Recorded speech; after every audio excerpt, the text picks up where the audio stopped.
Joining me now is D.C. correspondent for the Nevada Independent, Gabby Birnbaum, and Washington correspondent for Spectrum News, New York One, Kevin Frey. Good to see you both. Gabby, let me start with you. Now that it's out, how does this impact Matt Gaetz? I mean, what happens now for him? I would imagine Matt Gaetz' career is probably done in Washington, although you never know. Stranger things have happened. Look, I think the fact that this report was even released, right, for a former member who had resigned, who had taken himself out of any potential to be in the administration, shows just how little love there was for Matt Gaetz in the House. This is not someone who was beloved by his colleagues. This was someone who was really a thorn in their side. And so I think the fact that this report even came out is just sort of the latest evidence of that.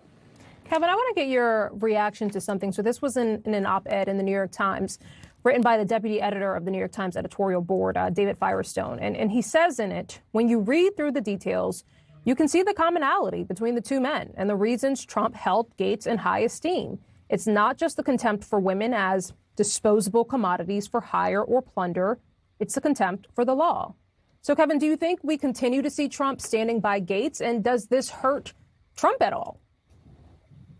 Well, I mean, we already saw that message that you had earlier in the show that Trump wrote to Gaetz. And this was kind of the one open question, which is, yes, he was not confirmed by the Senate. And as Gabby was just getting at, there was no love lost for him, particularly on Capitol Hill.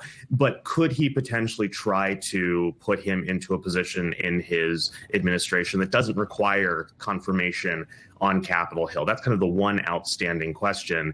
And certainly Trump still has him in his orbit and clearly appointed him as AG before, obviously, that all fell apart, because he saw him as someone who was an ally and someone who could act in his interest to essentially try to tear down or upend the Department of Justice.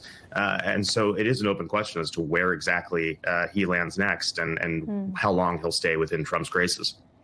Yeah, I think one thing sort of heading into the new year that's also an open question is Mike Johnson's future. I mean, obviously, totally, completely different. But I want to ask you about the upcoming speaker election. Here's what one Republican said earlier this week. Take a listen.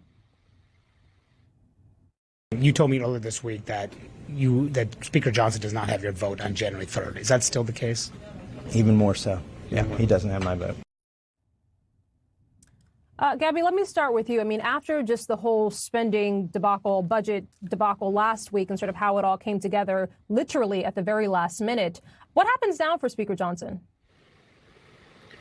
I think what happens now for Speaker Johnson, there are two questions we have to parse, right? Number one, are enough Republicans frustrated with him to depose him as Speaker?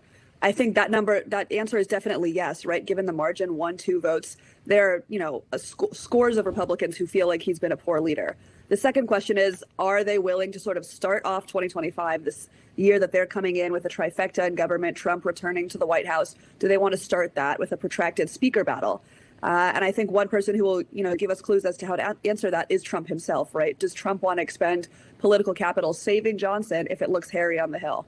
And I think that'll be, the top storyline to look for as we move into the speaker battle at the beginning of January. And Kevin, to that point, where is President Trump on Speaker Johnson? I mean, initially, and you heard Speaker Johnson say just moments after the House passed the bill that he had just spoken to Trump. I'm paraphrasing here, but he said something to the effect that Trump was sort of happy or pleased with how it all came to be. Politico has some reporting that Trump is anything but pleased with how it all came about. Where does Trump stand on this? Right. And I mean, to build off what was just said, Representative Tim Burchett, who was one of those that voted to get rid of McCarthy last Congress, or the currently ending Congress, basically argued the other day to some reporters on the Hill that this is all going to be decided by Trump, and what he wants, he's going to be the one that picks the next Speaker of the House. There was that reporting in Politico, which is pretty damning for Johnson's future, in no small part because Trump is reportedly very annoyed that he doesn't see Johnson as having enough of a spine to do his bidding on the idea of the debt ceiling, which has, because it did not get done within this most recent package, it gives Democrats a deal of leverage heading into the next Congress. Democrats already had a deal of leverage heading into the next Congress because of the fact that the margins are so slim, because of the filibuster in the Senate, and because, quite frankly, Republicans struggle to coalesce as a unified group. And when you have a vote margin of 1 or 2 at most, getting things like reconciliation, a giant tax package done is going to be difficult. Throw in the animosity that could be caused by a speaker fight, and that sets up a recipe for really disaster for their legislative agenda. Yeah, stay tuned. Gabby Birnbaum, thank you. Kevin Frey, thank you as well. Good to have you both.